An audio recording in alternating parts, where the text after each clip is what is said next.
Right. Good evening, everyone, and welcome back. So the stream that we did plan for Tuesday didn't go so well, so uh, I'm back now, and we'll do it today.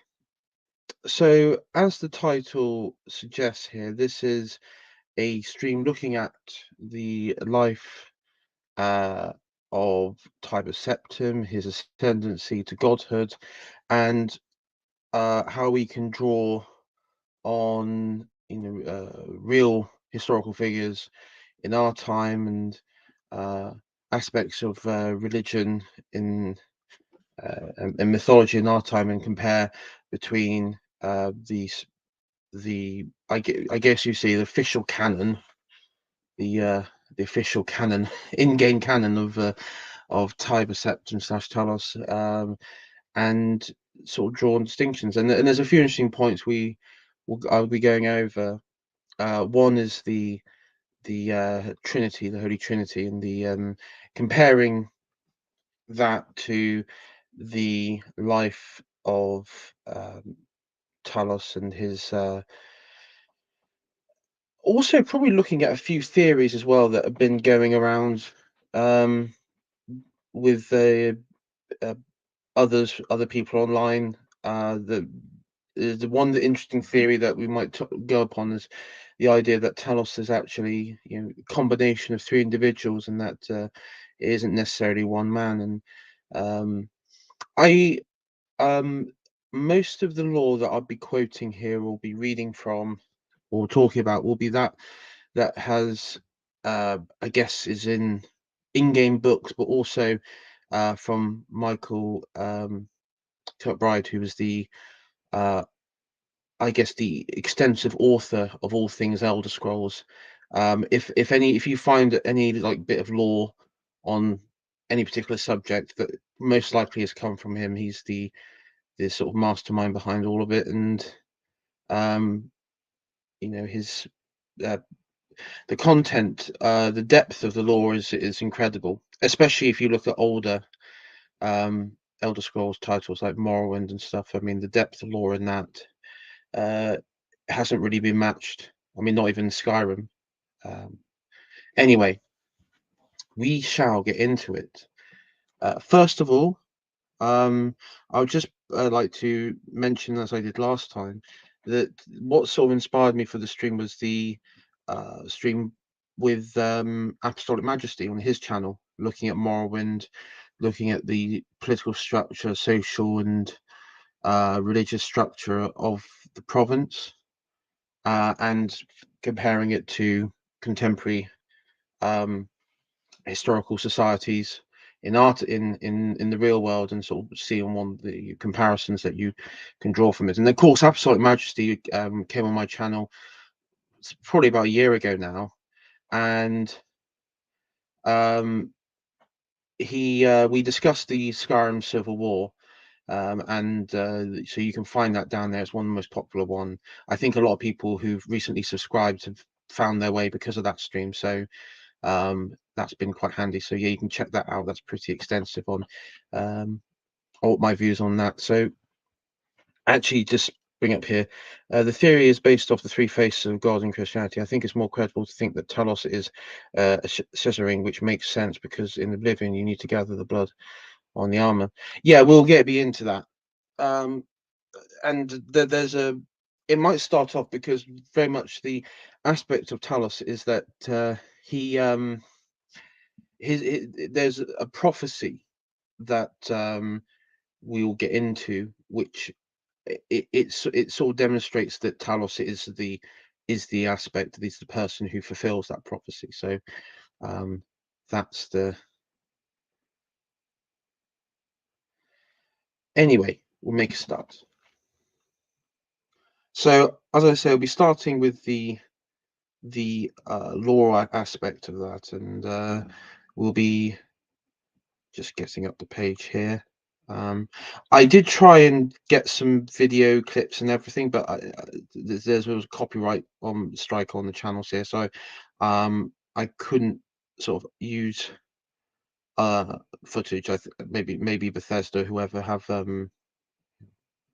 have a sort of a have a sort of a strict policy on that. So we'll just start with the origins here of this prophecy that Tiber Septalis was to impact upon.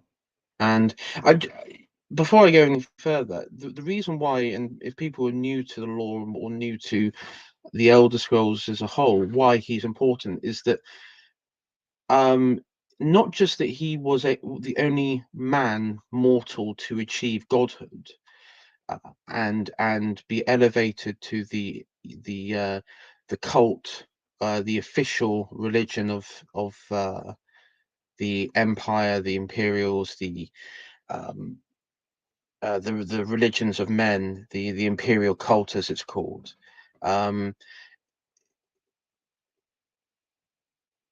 as the ninth divine. But his entire his empire that he formed, and it was the third one. First one was the Elysian Empire. The second one was the Reman Empire. But the third empire, not only did they conquer his conquests of all of Tamriel, even Morrowind, where there was a treaty where effectively Morrowind became a imperial province, so with greater autonomy than other provinces in Tamriel, is that all aspects of culture and I guess you could say energy that the races of men, particularly the Nords, had, and the legacy he left, uh, informed their own civilization.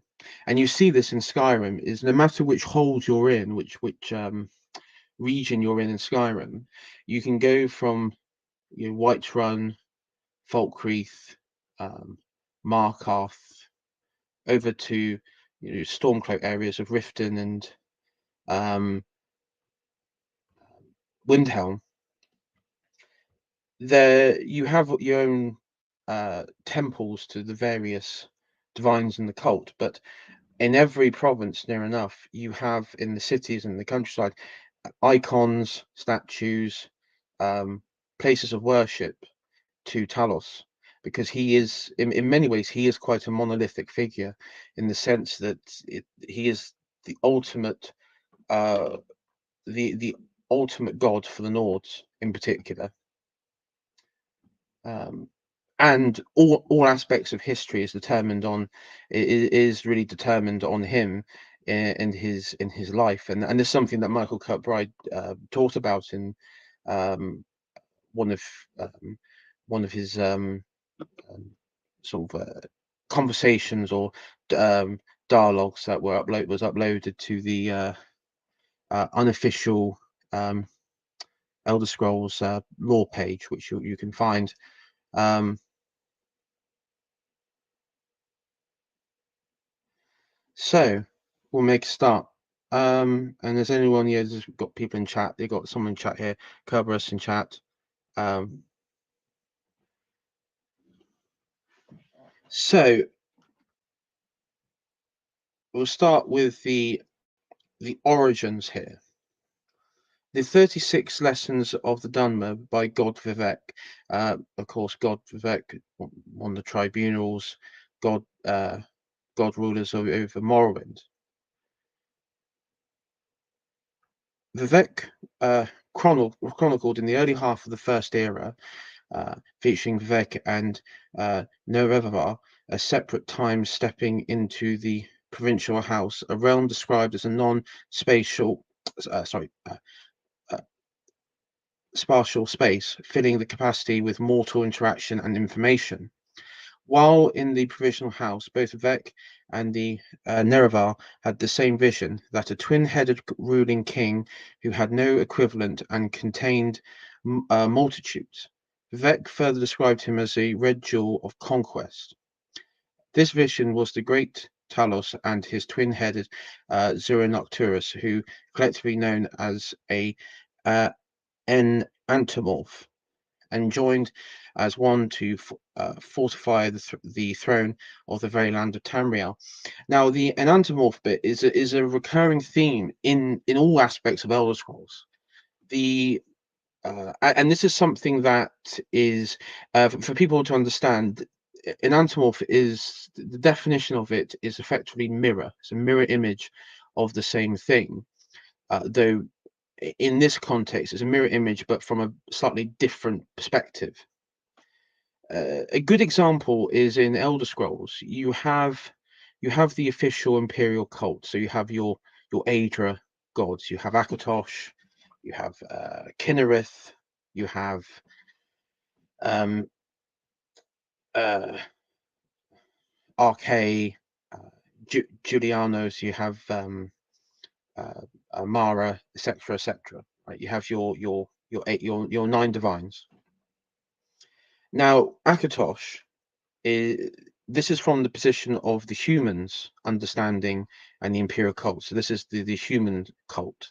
Remember, this was the eight divines as it was before Talos was conceived by the Elysian Empire. There was a way of standardizing um, worship among the race, the newly created races of men after the fall of the Aelids in Cyrodiil, modern Cyrodiil, and elsewhere.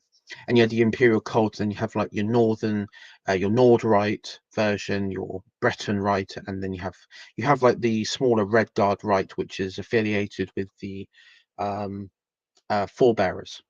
The crowns still worship the native Yakudan uh, gods and traditional there, but the forebears are more inclined to be worshipping the their own right of the imperial god. Now, in Elven society, you do have the mirror image of many of these, but one so that's more important is Auriel. And Akatosh and Auriel are described in lore as effectively it's quite a hard one. From my understanding, from my initial reaction to it, it's like a sort of schizophrenic god with this two-faced uh, entomo- uh, entomotive figure, as described here, where you have the face of the elf, the sun, and then the face of the dragon. And one way in I think Michael Kirkbride described it is imagine the Oriel shouts no, the dragon shouts yes. It's kind of like the the mirror image, but completely opposite ends of each other's spectrum.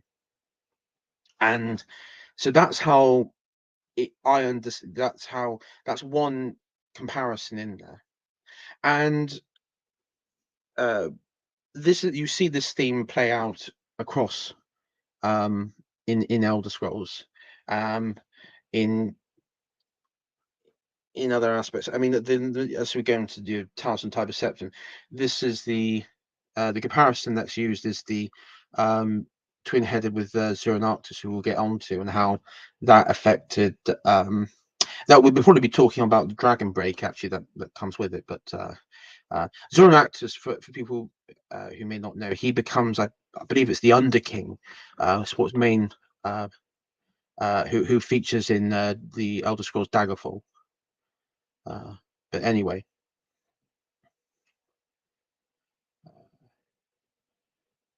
so the prophetic vision coming of Tiber Septim came from the time of the interregnum. So that's in the second era. So the Roman Empire collapsed under the Akaviri invasions. You had the Akaviri potentate, and then during this time you had because the Roman Empire, founded by Roman Cyrodiil, controlled uh, uh, their spread was over all of Tamriel except Morrowind, because more the Remnants were, I believe, the Remnants dynasty were killed off by the Morag Tongue, who are of course these the Dark Brotherhood equivalent, but from Morrowind, and they are infamous for uh, assassinating high-ranking officials and emperors in this case. But anyway, during the invasions of the Akavir, you had the um, elevated Remen, and upon their death, the potentates, the Akaviri, controlled the imperial city and the heartland regions, and what you saw was a complete dissolution of the empire into the interregnum. There was no real unity in any of the provinces as a whole. They didn't have like provinces break away. It was usually kingdoms within provinces. So, Whiterun and Solitude and the Reach and everything will go in their own separate ways. I think it was only the Somerset Isles or Alanor, as it's referred to, remained a united body during this time period. Yeah, so during the interregnum, there was a scholar had a vision of a tall man stabbing down at a serpent. Tutor Reparus, confident of Demi-Prince Far Net Hen, responded to this vision by saying simply that the interregnum would not last forever. Another story circulated during the time as well, that a future ruler who would be born in the ramparts of the Aliclair castle. Now, in the life of Tiber Septim, you have this conflicting narrative that you have the official in-game this is when I say canon, I don't mean the game canon, but the actual in-game life of Tiber Septim from the from the Empire's perspective, which is the official line, and then you have the I guess what you would say is the unorthodox version. So the origin story is that the official origin story is that Talos was born on Atmora. That is a separate continent north of Skyrim. It's the home of the Atmorans, and they are the, I guess you could say, the proto-Nords, the Needs, and their continent, presumably after the second century, second era even, was completely abandoned, and that the Tiber Septim was one of the last Atmorans to leave the continent and head towards Tamriel. And then the other story is the unorthodox version, is that he was in fact not a Nord or an Atmoran, but a Breton, born in the kingdom of Aliclair, the castle of Aliclair.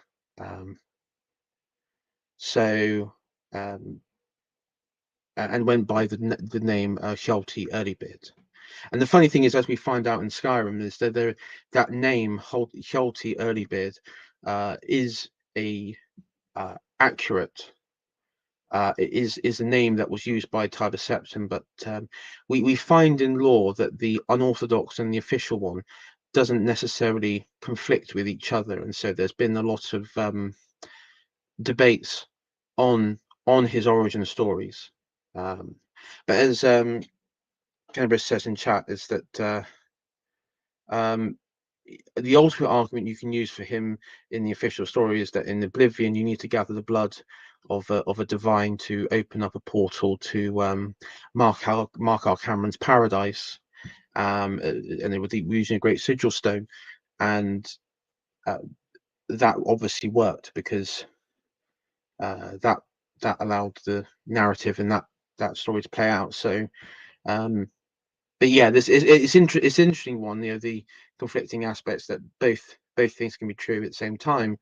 Going back to our anthropomorphic sort of dialogue of the mirror image of each other, and I have a feeling, I know it's been described by some as, well, you could just put a dragon break in there, which is basically you can upend reality, and it's not so much like a time travel device, but it's you can manipulate events as things go.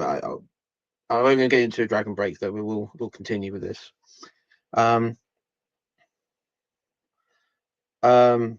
Daedric prince Jagelag had predicted the rise of Tiber Septim among various other events with a formula of logical deductions. The information was kept in Juggernaut's great library. Other prophecies concerning Septim were less clear on him specifically, but predicted the return of a fabled Dragonborn to reunite the provinces and end the interregnum. These ideals were shaped by groups with such as the Dragon Guard, who spoke of an heir of Akatosh, and the fabled Emperor, the Greybeards, who prophesied a warrior youth who would go south and unite Tamriel, and the Order of the Battle Spire, who awaited an individual to restore the Empire to its former glory.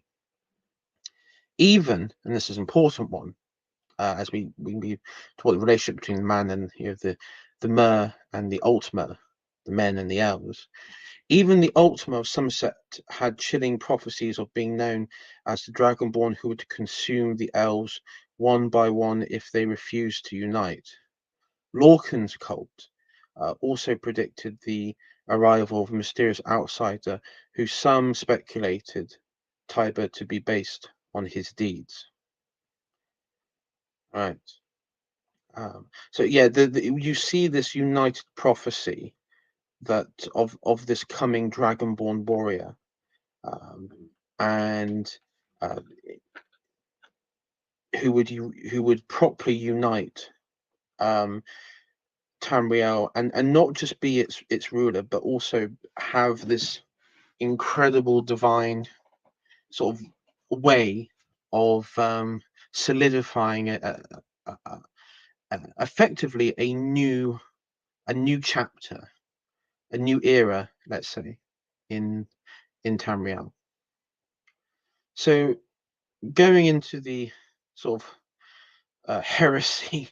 By the way, if the book that is in-game book is the Arcturan Heresy, which is the one that claims that Tiber Septim was called Charles the Early Bird and born on the island of Eclair and High Rock, and he was a Breton, um, a warlord, and everything. And there's a few similar. They do cross over in similarities, but we're going to go with the Orthodoxy one because I think the Heresy one is a bit. I think it's a bit BS if you ask me. So anyway, let's start. So Tiber Septim was born on the in the Second Era, 828, and uh, the official orthodoxy is that Tiber Septim was born at Mora under the name Talos, meaning storm crown in old Elnifex. That is the ancient language of Nern, who Elnifex is the ancient language of Nern, spoken by the Elnife, which is were beings during the Dawn era, and they what were they? They were sort of elven in shape. They were described as like elven like, but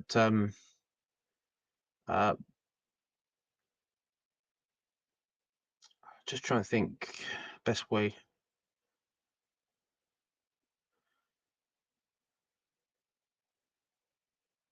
Mm. Yeah, they were elven like. I mean, there is you. They could be described as being the sort of common ancestry between man and elves. In some regards, that connection is their connection is that of mortality with the mortal races. Um, anyway, as I said, there's not much known. There's I think that if I remember correctly, they're called like the bone races because you find fragments of them, and what was it? I think it was in Oblivion or something. Anyway, we'll continue on here. Stormcrown in Old Elnifex. He spent his youth in Skyrim, where he learned the ancient art of the tunnels, as well as strategies of war from the chieftains there. And at the age of 20, he led an invasion of Old Holdron, which is in Markarth Hold in the Reach, and he was taking back this stronghold from Reachmen at the time, we know from Skyrim that there's an in game, there's a ghost who appears to the Dragonborn, and in quite an interesting way, the ghost doesn't really speak to the Dragonborn and yourself as the player. He refers to you as Hjalti, and he goes, Hjalti, you promised me my sword or something, and it results in this short quest where you have to go and get this ghost sword, and then he's okay. But what's interesting is that your character being the Dragonborn, like Tiber Septim, this ghost doesn't really see the person or anything. It isn't present in the moment, that he's in this tavern or what have you. But he actually looks upon what he sees to be the Dragonborn of his time, and that would be Talos. So what he sees is that 20-year-old, Talos at Old Holdren. And during the siege there, he used his thumb, the voice, the gift from uh, Kinnereth, the thumb, which all Nords, that can learn. It's just that the Dragonborn has this innate ability with dragon blood to perfect shouts. So in Skyrim, for example, Ulfric Stormcloak and some of the ancient Dragon Nords, the Draugr, can use thumbs against the players. So yeah, he used his thumb to shake down the walls of Old Holdren and lead a glorious defeat. And um, soon afterwards, his thumb, his his ability, the Greybeards were announced that they were about to speak, and as it's described, nearby villages were evacuated because, of course, when the Greybeards speak, the whole of Nirn, the whole of Earth shakes. And Talos travelled up the mountains, like the player does in Skyrim, to uh, to the Greybeards. Um, and while they're there, they removed their face coverings and spoke his name. This caused the world to shake. The Greybeards told Talos that he would come to rule Tamriel, but he must go south to do so. Before he left, he learned the secrets of the high peak winds, the roar of winter blast, and the warm silk of summer updrafts. So effectively, he learned um, the shout that produces fire, ice frost, and I presume clear storm. I think that's what they're referring to. Um, so he learns a few things, and one thing I did actually wanted to find is that you have in Skyrim you have the other Greybeard who's at the top, the sort of master of the order, which is Parthenax, who is a dragon, as we discover. And I did want to find out if Tiber Septim in any of the lore, or Michael Kirkbride or anything, there's any references to that, because that would be quite incredible. Um, and I couldn't find anything concrete. The only thing that I could find is that Septim Dynasty emperors soon afterwards kept the identity of the Greybeards and their ruler Parthenax quite secret. It was quite a secret affair. So and of course he did have a dragon vassal, as we will get in as there was, I think it was called Nagelfius, who appears in Elder Scrolls Redguard. And so I always thought that would be quite an interesting one if Talos ever met or was trained under Parthenax. But again, Parthenax to doesn't mention that to the Dragonborn in game. So who knows? So when he descended from the mountain, he came riding to the clouds, striding through the air in great boots he claimed were gifted of the Greybeards for his cunning craft and riding. Um, and so what we move on is Talos becomes he is recruited into the rule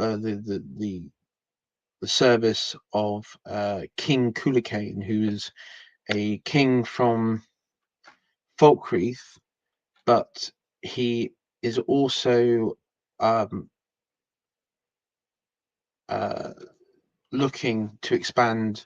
Cuchulainn is looking to expand into the Clovian estates, which is in, if you imagine a province of Cyrodiil, it's the um, northwest, largely western part of Cyrodiil. So around Kvatch, anything west of Bruma, the Clovian Hills, they call it. And this is the bulk during the Elder Scrolls. This is the region where most of the Imperial Army, Legion, and the Imperials that serve in Legion come from. It's a very militaristic bit. You have in Cyrodiil, uh,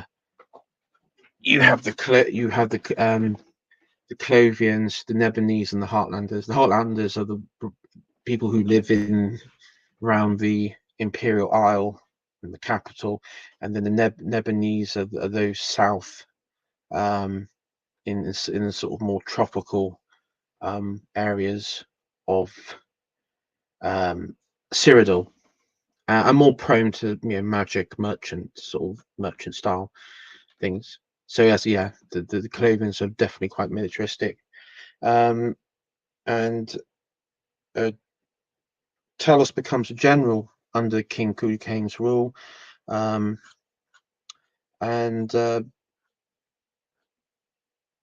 he would go on to conquer the Clovian estates, and he'd be given, I believe, the title of general of the Clovian estates. So his job is to be the administrator over these largely newly acquired areas. And in response to the conquest, you have a combined army of Skyrim and High Rock. Though the law on this is a bit vague, because I doubt it's like the combined armies, because at that time Skyrim is still, and High Rock is still sort of split to individual kingdoms. So maybe it's a confederation of various Nordic kingdoms and Breton kingdoms. Uh, in response, and who are hostile to Cuchulainn, decided to march out to um, across the and cross into Cyrodiil to put a stop to Cuchulainn. And they camped at the uh, fortification of Sancre-Tor, which is a very important place in Elder Scrolls lore in general. It's situated within the Gerald Mountains. Um, it's the it's the it's where Alicia received her divine inspiration for her slave rebellion. It's also the place where the Remen dynasty was uh, kings are buried. So this is kind of the epicenter of a great deal of when it comes to imperial throne history. This is sort of the epicenter for all that. Um,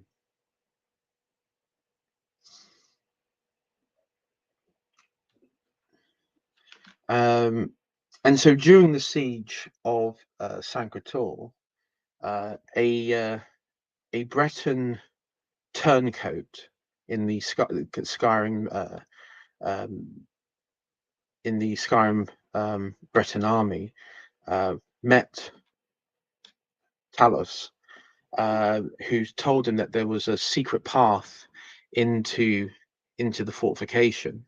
And of course, Talos went. They used that, and when he led his troops and attacked the Nords and the Bretons while they were all sort of unexpecting and suspecting, used the thumb. Immediately upon using the thumb and seeing the power of the voice, the Nords in that army joined Talos, recognizing him. He was the son of Skyrim and heir to the Empire of Men, uh, and and referred to him as Dragonborn. Um, the Bretons who were captured, part of that same army, were effectively put to the sword, and those ones who weren't lucky enough to get away. And so as following that, the whole of Cyrodiil would later be conquered by Talos, General Talos, and his army of Nords and Clovians, and Cuchulainn would be installed as emperor. But in the second era, 854, a Reachman, remember the people at Old Holdren, who presumably is described as aggrieved with Talos and his sort of crushing of the Reachman years earlier, snuck into the imperial palace and managed to kill Emperor Cuchulainn, and in doing so, he also managed to slit Talos's throat. And it said the wound, even though it didn't kill him, he could no longer use his the voice, and could only actually produce a mere whisper. Not only couldn't use the thumb, but he could barely even speak. It was usually just a whisper. Yet from this, he would go on to conquer the rest of Tamriel. And there's a bit of skepticism in this, because I guess you could say in the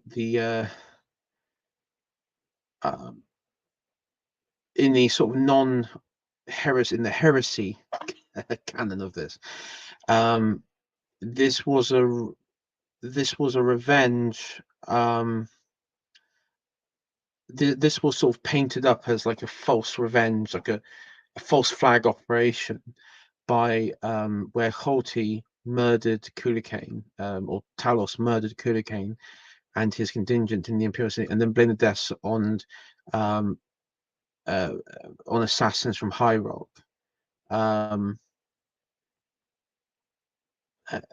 So, I mean, it depends. To be honest, I never really took much interest in that sort of debate that went on, but I think you can guess who.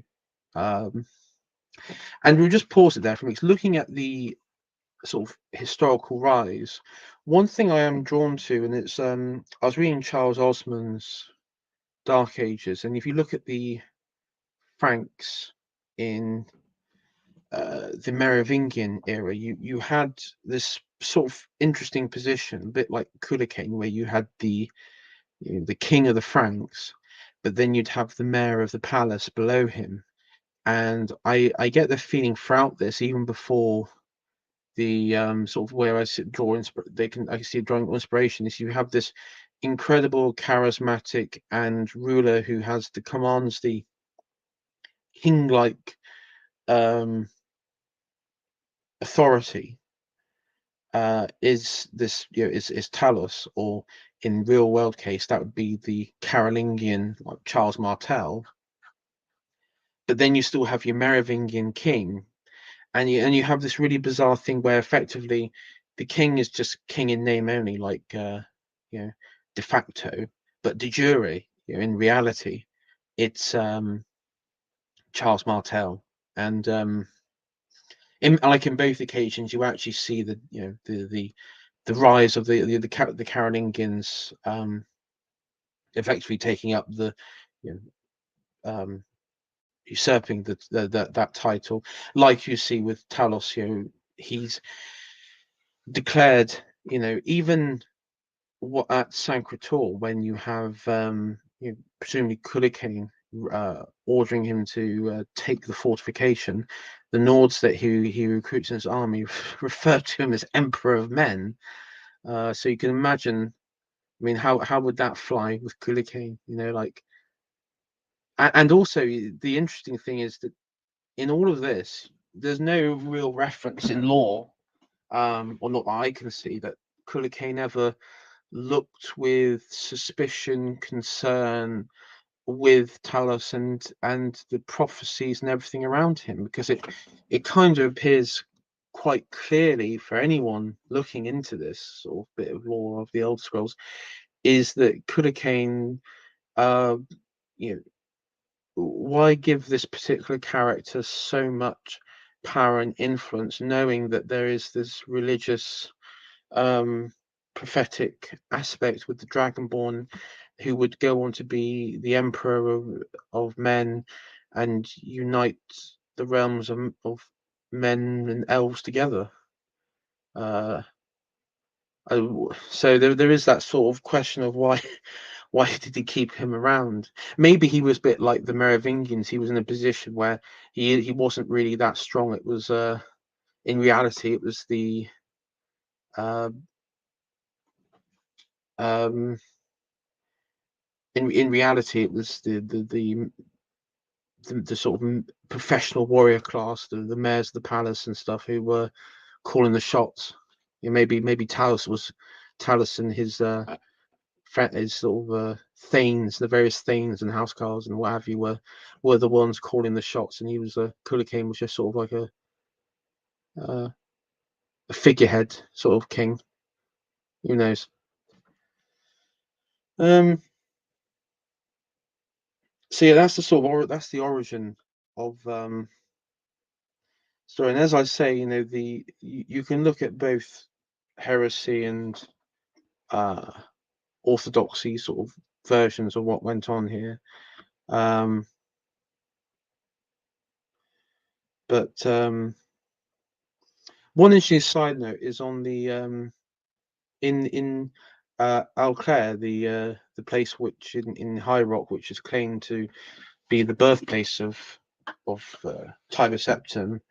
They do celebrate a holiday known as uh, Tiber Dipithia, uh, or it's a sort of Middle Tamrielic for Tiber Day, um, as the locals claim that it's their most famous native, with the um, being Tiber Septim. So, but there's also um, accounts that sort of contradict that claim as well, with the official view that uh, um, what was it? There was a account of the king of Atmora uh, giving sort of in documentation with communication with Talos.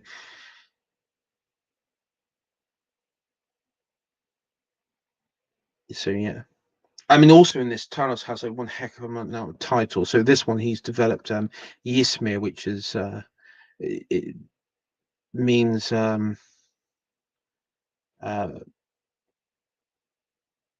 he takes this is where, because upon becoming emperor of Cyrodiil, he takes the sort of Cyrodiilic name Tiber Septim, as well as the Nordic name, which Ysmir, which is Dragon of the North, um, which is the name for Nordic kings. So he has like this uh, this going back to the theory of intimate. Sorry, let's start that again. Um, we're going back to the theme here of uh,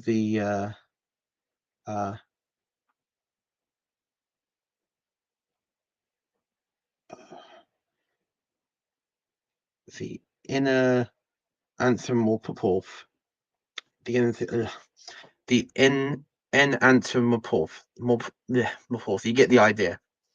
Um, we go back to this sort of mirror rule, ruler, where he has a name, two different identities, effectively, within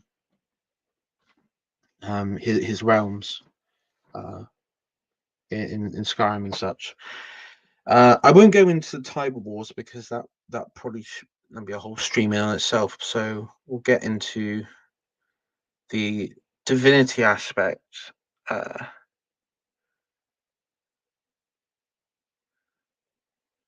So in the year of, and this is um, in the Golden Age, so this is after all the conquests. Um, in the year of the Third Era, 38, despite rumors that his court mages had developed spells to extend his vitality, or that had been granted immortality by um, the One is the name of the supreme spirit worshipped by the Elysian Order. So there's a cult within in Elder Scrolls and Cyrodiil where effectively it is um, a single god monotheistic cult religion, and that prophet from that is called was it Maruku, or who's an Igma, is like an ape person, and this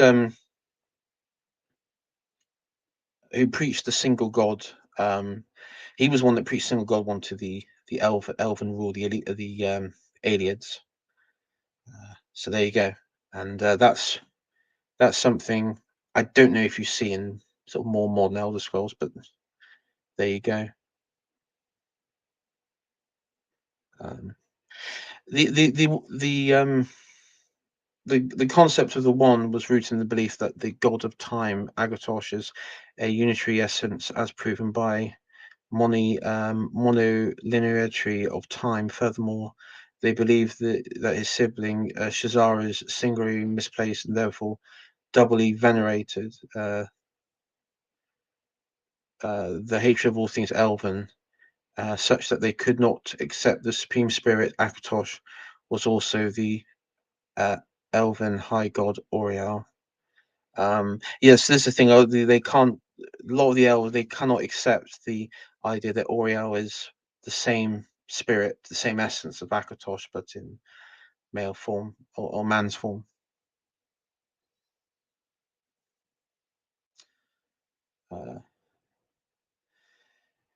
Uh, so yeah, there you go. That's a bit of side story on that bit. Um, so Tiber Septim, he died uh, in 108 years old. Uh, I mean, the some sources claim it was old age, others claim it was his fatality wound in the Battle of Sangator. Um, on his deathbed, he yielded the imperial throne to his heir Pelagius, who was his grandson. Again, his family tree, like his children and stuff's not much known. And thereafter, certain artifacts associated with Tiber Septim vanished. Regardless of this, his ascendancy to Aetherius, which is the um, place where the divines reign, as a divine upon his death, making the eight become nine. It is said to have reigned for a fortnight after he died, as its very land itself wept over the emperor's loss. His mortal death was merely a catalyst for his prominent worship in the pantheon of man. Some erroneous rumors circulate that Tiber Septim never actually died, but instead became the Underking. Certain certain somewhat dubious sources claim that upon his ascension, Talos absorbed the essence of many of the dragons. He died the richest man in history. So, sort of looking on sort of the historical accuracy, looking at comparisons in history, uh, I sort of view Talos as like a combination of Alexander the Great, Jesus for obvious reasons, and um, maybe like uh, yeah, maybe not Caesar, but maybe just a combination of Alexander the Great and Jesus, in the sense that the life of Alexander the Great and his death is so wrapped up in mystery that the myth itself is more important than the man, and the Christ and his deeds is that of more, which is um, effectively the the death itself, or the resurrection itself, is the catalyst. Like in with his ascendancy, the catalyst was the death of Talos and his ascension to as the ninth divine, um, and fulfilling that prophecy.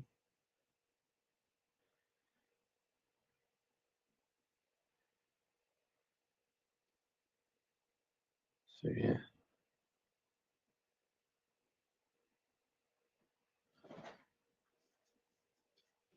fulfilling that prophecy.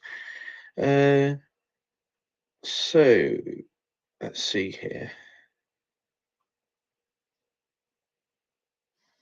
Also, I mean, another comparison with Christ here is that Tiber Septim, he particularly he worshipped the a single God known as the One, and the One, as I referred to, as the being the supreme being, the singularity of the at least order, um,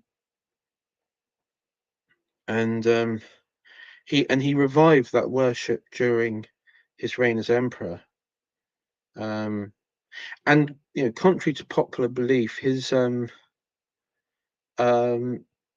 even though he is known as being sort of like the hammer of the elves, you got Edward Longshanks, hammer of the Scots, he the hammer of the elves. The one group that he had most disdain for was in fact the orcs, and he viewed them as lesser beings, denied them citizenship within the Third Empire, and even denying Orsinium was not to be recognised as a separate province or territory. It was, of course, Orsinium is mainly situated within High Rock, but also encompasses the Joe Mountains around Skyrim and Hammerfell. So yeah, and the other thing was that he the interesting thing about his legacy, his legacy, the family legacy. So you go like from Pelagius um, to Uriel Septim, that we remember from the Elder Scrolls games like Morrowind, Oblivion, Martin Septim, is that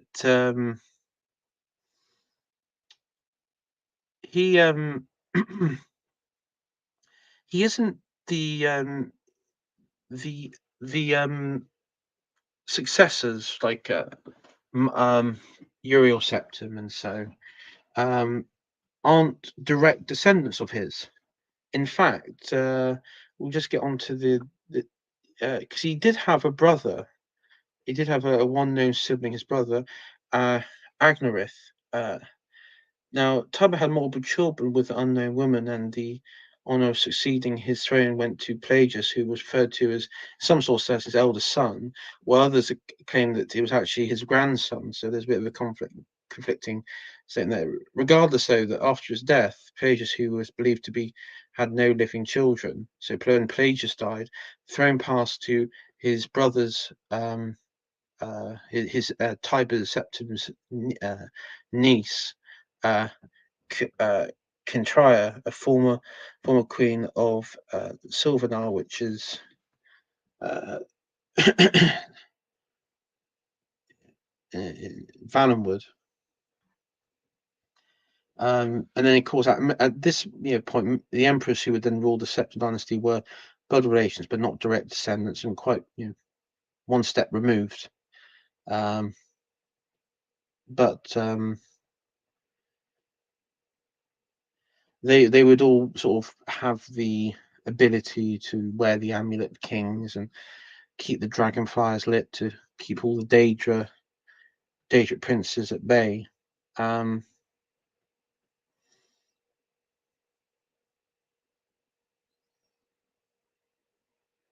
so upon Tiber Septim's death and ascension to become this figure of worship for man, especially in the North. So I mean, with the Imperials, because they're sort of, I think sort of left out. I always thought in Skyrim it was a bit odd that the Imperials weren't, that along with the Norse, the most devout people to worship um, Talos. But during this his the up after his ascension, the Imperials of Cyrodiils and those who practice uh, worshipping Talos uh, the took upon themselves to refer to it as the Nine Divines, and the primary religion of the empire was known as the Church. And you see that in Oblivion; it's referred to as the church, or even just the chapel. And Tiber Net was as a patron, and he was sort of the patron of the just rulership, civil society, questing knights, and war. I mean, he's known effectively known in Skyrim. He's the god of war in that god of man and war. Uh, and then beyond the mainstay of the church, the imperial cult was the missionary arm of the Nine Divine religion, um, along with the Adric counterparts. The order emphasized Tiber as a divine hero god, and not unlike fellow founding Emperor Remen Sodor, who the earthly hero god of the Imperials. Indeed, the two emperors were both worshipped as conqueror gods. And then you had the Order of Talos, which delegated to the monastic worship of Talos, who served as the order's god, patron saint. They held a lance at the Blades, and many members of the Blades. So again, drawing on historical resemblance here. This is kind of showing you the monastic orders of the Crusades of the Christian Europe. In this case, I mean, in our sort of case here, the historical case, it was a reaction to Islamic invasion and conquests of Christian lands in North Africa and in the Eastern Roman territories. This seems as uh, this seems to me as like a way of solidifying Tiber Septim's imperial control. Um, there was even a faction of uh, Tiberius Imperator cult known as the Citizenship cult, um, which was had members in the in Morrowind amongst the Dunmer of House Harlu. Now, House Harlu are the house in Morrowind who hold the title the Kings of Morrowind, and the reason that is they're quite extremely loyal to Tiber Septim and the Empire, and we see that in Morrowind as well. Out of all the houses, they're most loyal, and they're unlike the other houses. They also worship. They don't just worship their members. You don't just worship the uh, tribunal and the Dunmer gods, but they also adhere to aspects of the imperial cult as well. And yeah, so there's figures again. If I talk about the Tiber Wars and stuff, we that might be able to expand on that another time.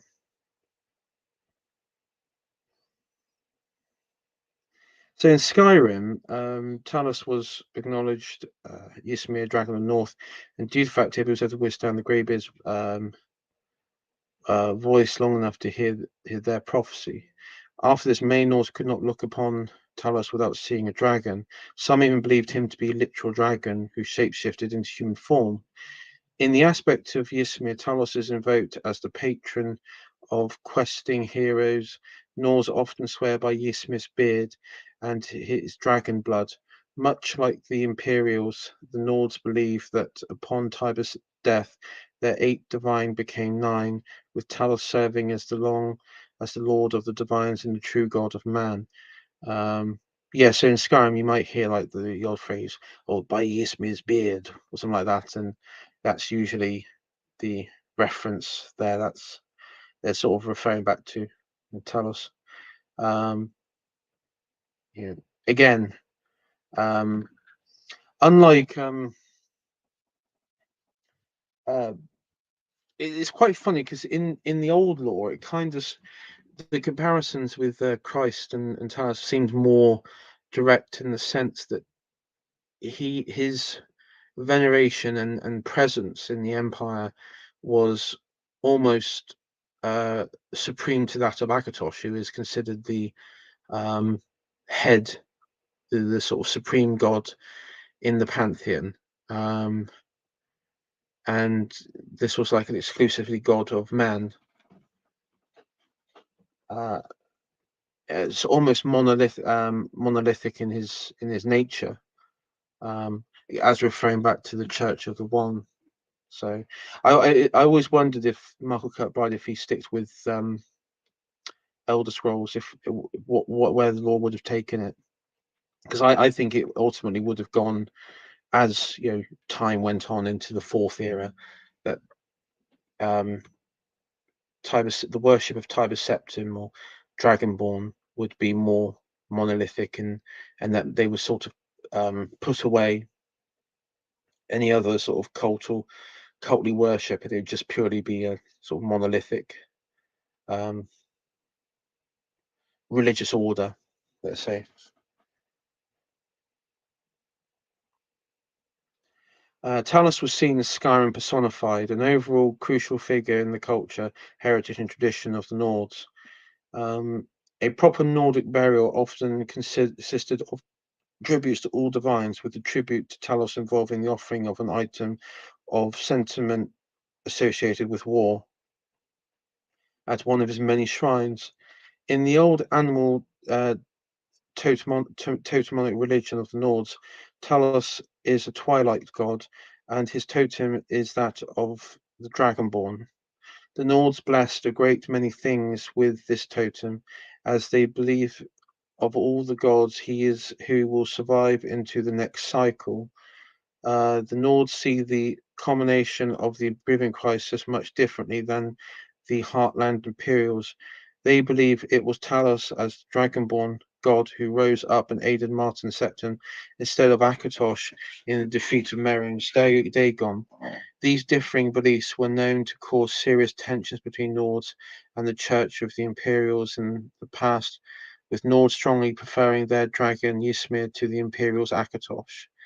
So that's quite an interesting one. You have so at the end of Oblivion, Martin Septim is transformed. You see the transformation into a dragon, and the Nords believe that that is the blood of the Septims from Talos coming to aid him in the appearance of a dragon. But the uh, view from the Imperial's Akatosh is that this was um, the sort of apparition of Akatosh. And we talk about the next cycle. Now, you probably see on my stream list here, there's a previous video where I sit down with a chap called Nord Hugo, and we talk about Ragnarok. And that is the Nordic in the sense of our Nordic worlds, our Nordic worlds perception story of the world's end in Norse mythology, and it's where the gods of the Nordic pantheon, Thor, Odin, so on, will fight and would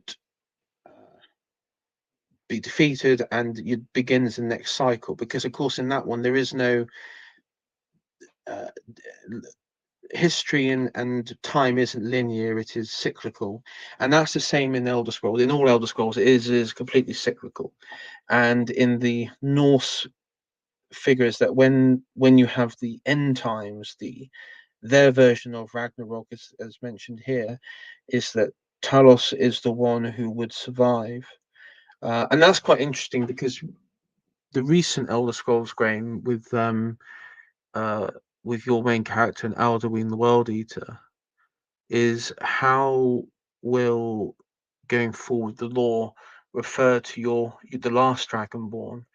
Would he be?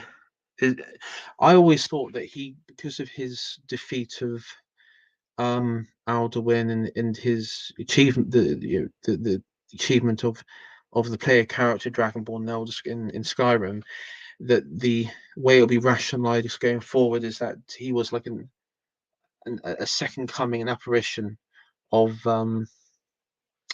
of uh, of Talos, that he is the reincarnation of Talos or something. Uh, oh, that's how I would imagine it. If I was writing the law or something on that. But then the last Dragonborn does need. I agree with Absolute Majesty. The last Dragonborn does need to. He needs to be. He should have become the Emperor, because he has the sole authority from the power of the thumb and also the blood of Akatosh. Despite the status as in an imperial order, the cult of Tiber Septim also serves as a Nordic hero cult, provides strong countercurrent to dominant secularism of the empire, uh, and also Daedric worship. So yeah, um,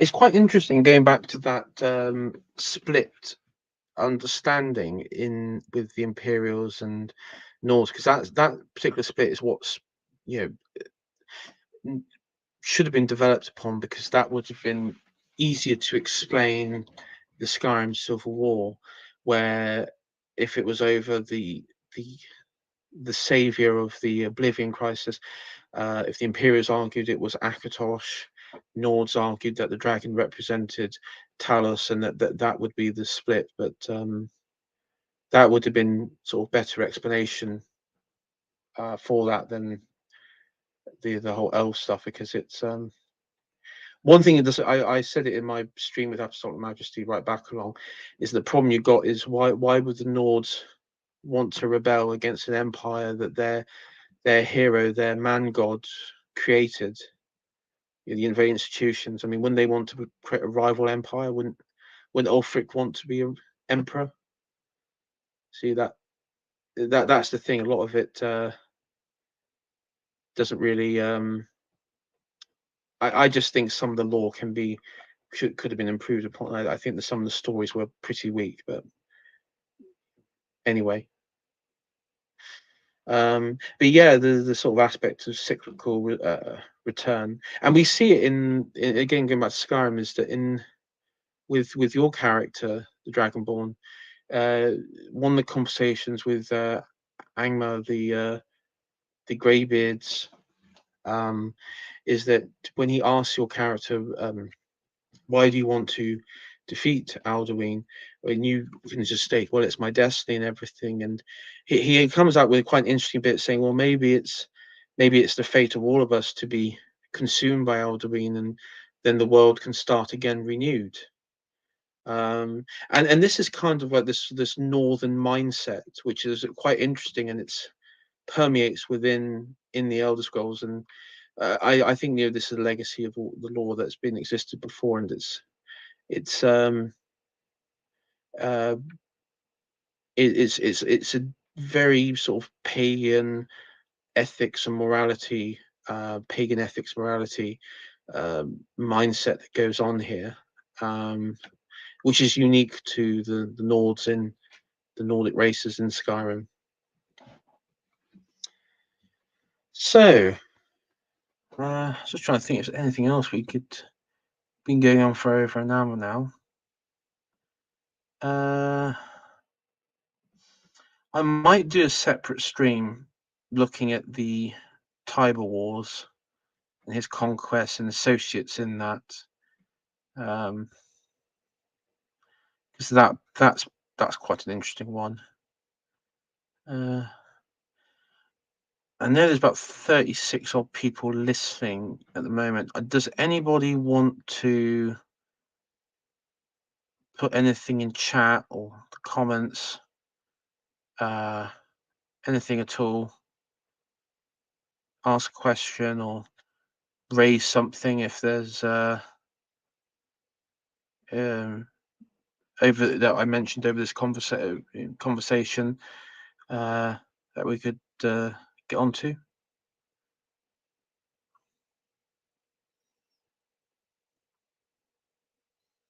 Hmm.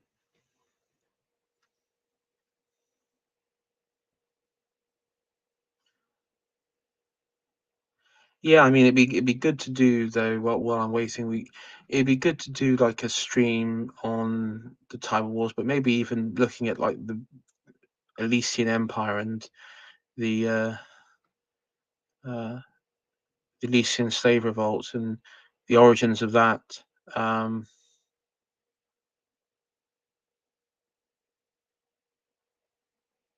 because that one is very much informs what happens later. Um, right. Well, I shall probably call it a night.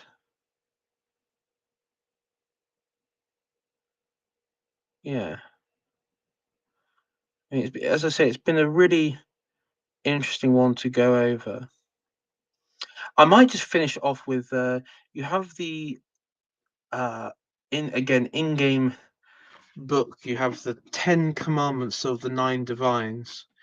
Um, so the Talos one is well, actually, we'll go through all of them. So Stendar says, "Be kind and generous to the people of Tamriel, protect the weak, heal the sick, and give to the needy." So obviously, we're going to see a lot of of Christian morality that's implemented on here. RK says, "Honor the earth, its creatures and spirits, living and dead. Guard and tend the bounty of the mortal world, and do not profane the spirits of the dead." Mara says, "Live soberly and peacefully, honor your parents, and preserve the peace and security of home and family." I mean, this is just. I mean, this is quite. As you say, it's. I mean, it's just obvious. This clearly taken from biblical verses. Zinnerith says, "Work hard and you will be rewarded. Spend wisely and you will be comfortable. Never steal or you will be punished." Talos says, "Be strong for war, be bold against enemies and evil, and defend the people of Tamriel." Kinnereth says, "Use nature's gifts wisely, respect her power, and fear her fury." Diabella says, "Open your heart to the noble secrets of art and love. Treasure the gifts of friendship, seek joy and inspiration in the mysteries of love." Giuliano says, "Know the truth, observe the law. When in doubt, seek wisdom from the wise." And finally, Akatosh says, uh, "Serve and obey your emperor. Study the covenants, worship the nine, do your duty, and heed the commands of the saints and priests." 10. The nine say, "Above all else, be good to one another." So, I mean, that's just straight up Christian morality that's sort of in those commandments there. I mean, it's completely on the nose, but anyway. Uh, so it's as actually, so it's a bit more actually when the nine says that. So above all else, be good to one another. If only each man might look into the mirror of these commandments and seek reflected there the bliss that might unfold them. Were he to serve in strict obedience to these commandments, he would be cast down and made co- uh, contrite and humble. The obedient man may come from the altars of the nine and be blessed, and may receive the comfort of healing of the nine, and may give thanks uh, for his manifold blessings. Heedless, the wicked man turns away, and forsaking the simple wisdom granted him by the all-wise, all-knowing nine, he lives in sin and ignorance all the days of his life. He bears the awful burden of his crimes, and before man and God his wickedness is known, and neither blessing nor comfort may he expected from the altars and shrines of the nine. Yet the wicked and foolish are not doomed, for in their infinite mercies the nine have said, "Repent and do good work, and the fountains of grace shall once more spill forth upon you. Repent your crimes, tender under the emperor the fines of gold, that they may be used to spread the faith and its benefits to all men. Do yourself good works, redeem your infamy by shining deeds, show to all men and the nine the good fame of the righteous man, and you may once again approach the altars and shrines of the chapel to receive comfort and blessing of the nine. So, I mean, in this version, of course, the difference is there is no Christ as the vehicle or Holy Spirit as the vehicle for that for that sort of religiosity connection. But the only vehicle for that is the emperor, and that's why the emperor is not so much a you say political role; it's a deeply spiritual role within the world of the Elder Scrolls. The emperor is that supreme, uh, direct connection between Akatosh, man, and God.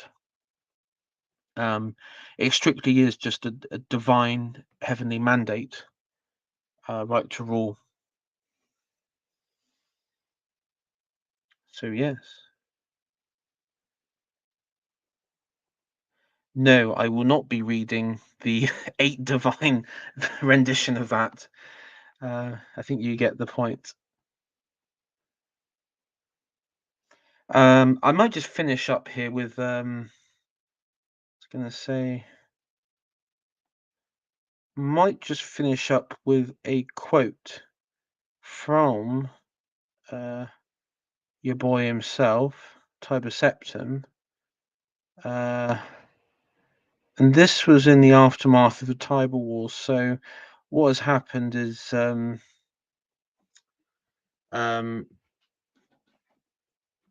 Alinor, aka the Somerset Isles, the realm of the High Elves, have just been uh, conquered, and this is ushering in the Golden Age, and the start of the Third Empire.